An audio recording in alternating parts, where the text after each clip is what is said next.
Okay, so if you've been around me for the last year or so, you've heard me coach a lot off of 10x is easier than 2x and Future You stuff by Benjamin Hardy and by the head of strategic coach Dan Sullivan. So when you set a new floor, you 80-20, right? Pareto principle, which is a law. It's not like does this work or not, it's a law. Like if I drop these, right? There's laws, at least in the material universe, that you can apply. So when you establish a new floor, what you feel when you hang out at that new floor and you've done the 80-20, so only 20% your fractal, what I'm calling your fractal. And this is where those of you who have followed me forever, you know, I synthesize systems and then push them forward and develop new language of bringing two different worlds together, right? And everyone does that you follow for strategic intuition, right? They have their feet grounded in two places, their hands are an arrow pointing into the future, and they're taking two things and they're synergizing that forward. The past, right, projects through the future. So innovation happens when you can intersect worlds together. So where does Future You intersect fractals? So why fractals? Because fractals are nature. You are a fractal. So the more you discover your fractal, you'll see that like, oh, the 80-20s, you see the whole fractal of the 80-20. Bam! There's a really good marketing book where I picked that up called like 80-20 marketing. And that's where I got the whole fractal part, was from there. So it's from a marketing book, understanding just how do you become Future You, which is enlightenment, which is the next level, next dimension of you. So what does it feel like when you hit the next level? It's a diksha, right? It's an initiation in Sanskrit, right? It's a diksha. So at that next floor, right, whatever you had to go through, it was hell. You had to go to hell and back. You always have to go to hell and back to get to the next floor. And that's why people are confused about the breakdown. And I was confused for years, decades. I was like, well, how come I have to do the breakdown before the breakthrough? Like, can't I just break through? Isn't there an easier way? What about easeful living? Like, how does this work? And it's no. And it's in our Ayurveda, right? That prana, tejas, and ojas have to rise together. That's the diksha, right? That's where you have to 80-20. And as you mature through the decades, right? You're designed to do this. Like you are designed for enthalpy, not entropy. Entropy, that's user error, right? And svadhyaya, or self-study, that really helps. So what does it feel like when you finally fucking break through and you're at the next level? You're like, oh my God, that's what it feels like. It's joy. And you have to go through death and fear. That comes in the process of dying. At the end, it gets really, really scary. It feels really, really intense, and whatever karma you have to process from the past, right? The past fractal.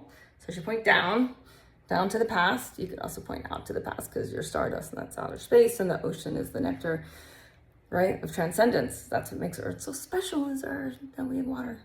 Water's really great. All right, so that's what it feels like. It feels like joy. But you have to move through hell, and that's really scary. So if you're with other people, like in Club Thrive, right? That's why we do what we do. And in Club Hero, we just like turn the dial up. That's it. Right? Why? So because it is easier together. So where does the ease come? The ease comes from knowing that there's people around you who, first of all, have the fucking map. Right? They speak the language, they know the territory, they have the map. So you could communicate. When you're in hell, you can communicate. And that's in the myth. Which myth? Anana. When she goes and visits her sister in hell because her sister was married to the king of hell and he died, and she was super fucking sad because she loved this guy, right? And her sister was queen of heaven, but she was down there, and then he dies and she's in mourning. So she calls Anana down. Areshka calls Anana down, and she's like, sister. And her sister arrives with a little bit of ego. What's that? That's the 80%. That's the past identity, right? You're all the characters in the story.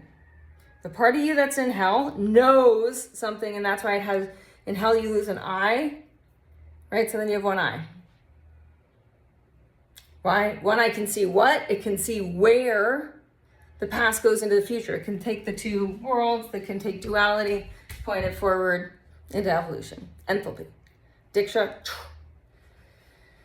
So in the story, you arrive with an attitude. It's the attitude of your past self. It's the attitude of the you that's expiring. It's exhaling. That's getting out of here. You guys, I got to go to the pool. Enough of this. Okay, to be continued. I just wanted to let you know, it just feels really joyous. Really, really joyous. And you have to go through Diksha's on all levels. So they'll be on all levels. They will be on all levels. And then as you get to know the fractal, that crystallization, it goes like 10 times, the fractal is always exponential. So just keep that in mind when you're just afraid and you're in hell and all that. And if you're just like, oh wow, that'd be great if I could communicate and have people around me so I could have breakthroughs more rapidly so I don't have to spend so much time in hell, and so that I make sure I get back. Some people do not survive hell. I saw one the other day at the pool, total lush. And like, she's super fucking wealthy. She's married to a really cool, super intelligent guy I absolutely love talking to. And I don't say that about that many people. Anyone who knows me knows that. Right? And I'm like, wow, and she's just drunk. Right? Some people get stuck in hell. Some people get addicted in hell. Some people get to the point of where they just have given up on their dreams. They've given up on that next level. Right? That's hell. And some people that stay stuck there, it's because you don't have people around you that you can talk to. So what does Anana do? I know, right? I left that one hanging. The mice. It's the mice.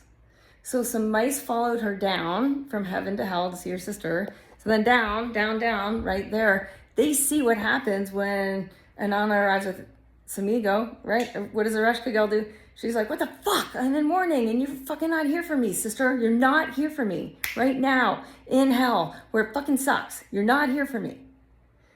Right? This is again, club, community, people who speak the language, people who understand the mythology, super fucking helpful. Because when it doesn't happen, this is what happens. A Reshka girl picks up Anana and she impales her right through the third chakra.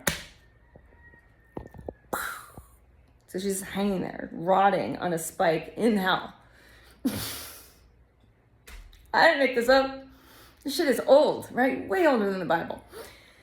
So then what happens? These two mice who followed her down, they go back up in heaven and they're like, Anana fucking needs a god to fix this shit because she's dying and she's in charge of the harvest. Right? Now this sounds familiar, right? Oh, Persephone, right? Demeter. Oh yeah, that came later, much later than this story.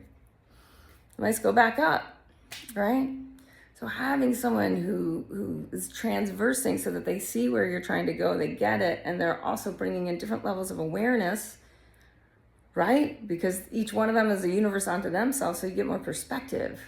And that just makes it way, way easier, right? We had to get to that easeful living, way easier to navigate. Okay, I'm going swimming.